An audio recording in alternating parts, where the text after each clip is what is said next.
CrossFit Games 2025 breakdown for event number 9, Running Isabel.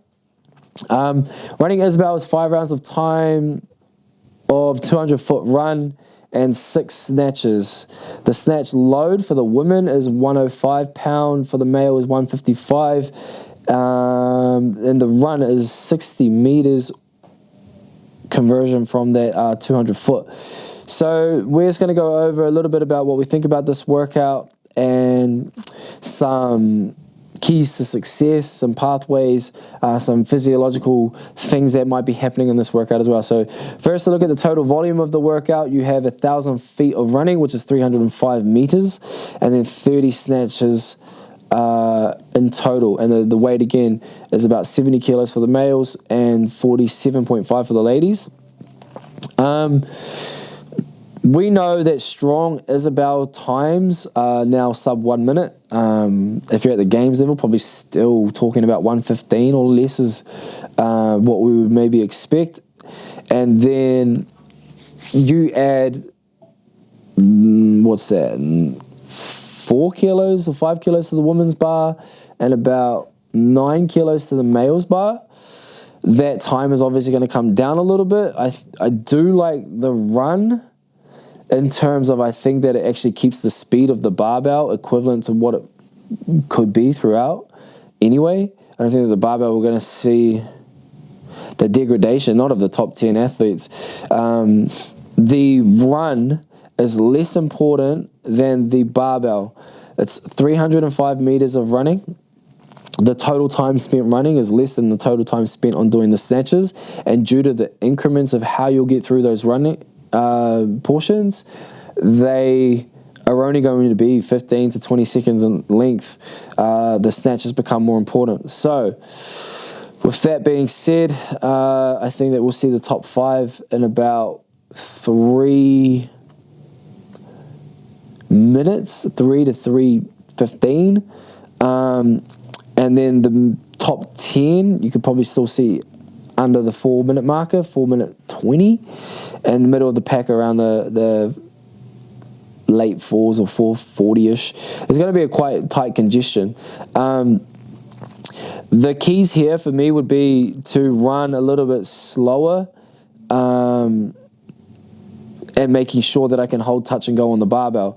But you also might get in the workout and not know where your touch and go is at, and only figure that out in round 3, knowing then you might even have to go 3-3 in the last set, or 3-2-1 or ones after doing a set of touch and go, which might be faster for you to do.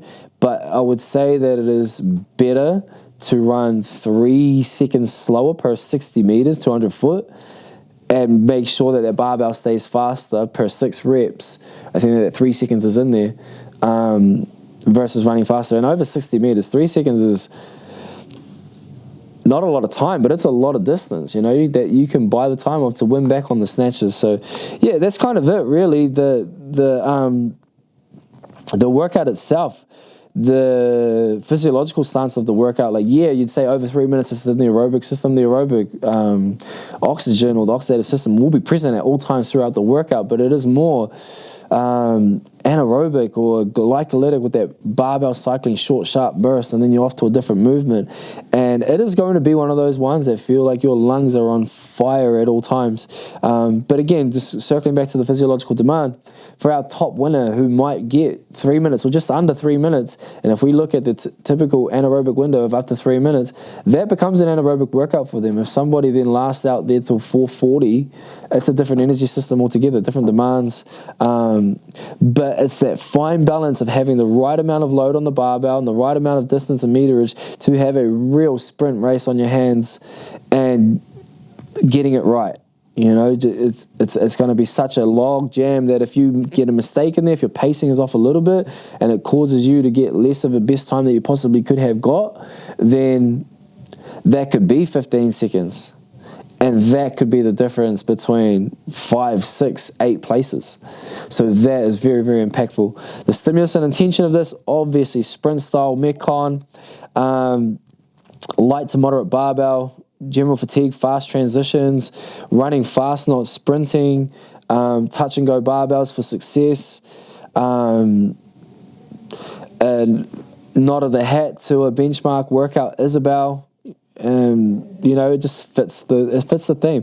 I love the simplicity of it. It doesn't always have to be survival of the fittest to be great tests. The mindset or the cues that I have in this: fast feet, fast hands. I'm just trying to get a general placement of my hand position on that barbell. I'm not worrying how accurate they are. If they're a little bit narrower, cool, so be it.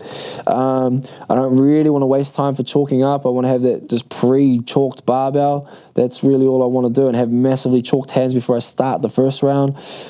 Catch, stand, reset, no wasted motion. I still want smooth reps. I don't want to get a no rep.